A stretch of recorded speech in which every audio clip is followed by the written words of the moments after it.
So I'm here. I got the pleasure to sit here with Emma Evans, who is a wonderful friend of mine that I met at the country club, and we've literally watched each other grow up. Yes, no, it's been From so little. fun. Kind of a full circle moment. Absolutely. So you are from Fidelity Investments. Yes. Tell me a little bit about Fidelity. Yeah, no, I'm brand new, so give me some grace. But it's finance, obviously, investing. I never in a million years would have thought I'd be in finance. Or if you would have told me I was in finance, I wouldn't have believed you. Right.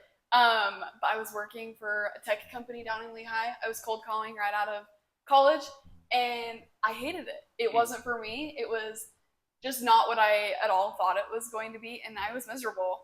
So I left that job, went back to the country club, and I just took some time to figure out what I wanted to do and what was going to make me happy. And because I didn't want to be miserable in a job, I had just got my degree. I didn't want to have used all that money, that effort for nothing, and just to be miserable and not like my job. Absolutely. And so my brother was working at Fidelity at the time, still is, and he's like, I've given you the pitch. I know I've told you all about Fidelity, but hear me out. And so I kind of listened to him, took his advice on how many different routes you can take within the finance world. And I decided just to submit the application, see what happened. I believe everything happens for a reason. Absolutely. And so I submitted the application and I got the job. That's amazing.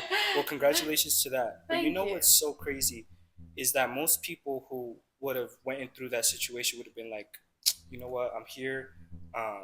What else can I do? I might as well just stick it through. Yeah. Why do you think that happens? Why do you think most people would just change the trajectory of where they're going and try to see a different route, but rather just stay where they're at? For sure. And that's so fair. And I know a lot of people that have done that, but I also know a lot of those people are miserable and they hate their job and they dread waking up in the morning and going, and because they know what they're getting themselves into. Absolutely. It's scary, it's hard, but I think what's scarier and harder for me is being in that position, is hating your job and not loving what you're doing. Yes, like a job is a job, but you have the choice. Like, you get to pick your occupation. You get to pick what you do. Absolutely. Do something that you love. Absolutely. Well said. So you just said that you went right out of high school, went 2 years within your college, and then graduated with your bachelor's. Yes. How amazing does that feel to you? It was. I'm so proud of myself. I'm really hard on myself. The standard for me is probably way too high that I set for myself, and so that was a big accomplishment for me. Really cool. But I worked for it, and so I'm proud of myself. Absolutely. So within that, you got your bachelor's, and then you went to the tech company, didn't like it, and then came back to the country club. Yeah. How was that transition for you to move on from somewhere and then have to start back at point A? Yeah, it was hard. It was and humbling, I think. I remember going back, and everyone was so kind to like welcome me back. But it was also maybe a little bit like embarrassing. I was frustrated that I felt like I'd taken 1 step forward, 2 steps back. Right. After I'd worked so hard for that degree to progress out of the country club. One, I was grateful. I had somewhere to go back to. I left on good terms, and I was more than excited to be back with the members, my employees, and things like that. But I'm also grateful that I was able to go back because I learned a lot in why I was happy there and maybe why I wasn't at this other company. Like, what was the difference? Like, get down to the root of it. And my sole job at the country club, is to serve people, is to help people and get them something that they can't get on their own. Absolutely. And that's kind of when I found out that's what I want to do. That's really nice. So I'm gonna shift gears just a little bit, okay? Yeah. So the investment world, not many people know much about it, or maybe they know so much that they kind of take all of the things that they see on the social media, on the internet, and just try to grasp whatever they can find. How do you kind of minimize that from what you learned barely starting in investments?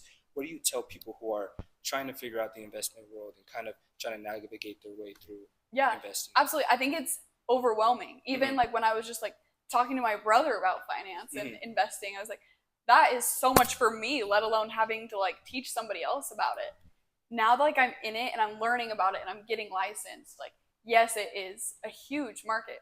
But I think with anything else in this world, you break it down. You don't have to eat the elephant as a whole. Like, eat the elephant bite by bite. I like that. Like, there's no reason, like, why are we in such a hurry to learn all this information when there is so much information? Take your time, like, understand what you're learning. And there's also so many resources for people that I think they're either scared to use, maybe they don't know how to use it, but use your resources to use it to your advantage to learn. Absolutely. So Emma, what does success look like to you? How do you envision success? I think success is learning and growing. So, like, falling down and getting back up again, being willing to get back up again, to learn from your mistakes, and like, how are you going to prevent that from happening again? What are you going to do differently? But what did you learn from that experience? Absolutely. That's like the biggest factor. Because if you didn't learn anything, you're not gaining anything. Right.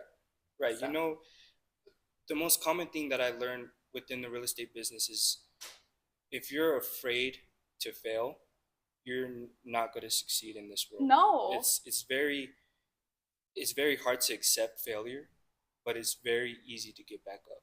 Absolutely. And sometimes it's not easy to get back up. Like, I'll admit that. Like, it's humbling. Like, like I said earlier. But I think of the times in my life that were maybe the hardest or the most challenging or whatever we want to call it, my failures even, that's when I learned the most. And that's like the most like great, I think the most grateful thing I have is all of the lessons that I learned. Absolutely. To embrace from those failures. Falling. Absolutely. Yeah, absolutely. That's really nice. So would you consider yourself successful? I think I would. Again, going back to, I'm hard on myself, but I have fallen so many times. And each time I've gotten back up, I've learned where I went wrong or how I went wrong, how to avoid going wrong. What did I learn from this? Right. And how am I going to grow? How am I going to expand? How am I going to do better? And that to me is success. Well, Emma, you've inspired many people within, not even the country club, but who you surround yourself with. I feel like they can take a lot of credibility from you because you, from the moment I met you, you understood what it took to really become successful, and you understood what it took that even in the hardest days, you still put a smile on your face, you put a smile on other people's faces. And I think that's how I envision other people to be successful. And I would guarantee anybody who would want to learn from Emma Evans would say the same thing. So thank you for being No, thank you. No, thank absolutely. You. Such a pleasure.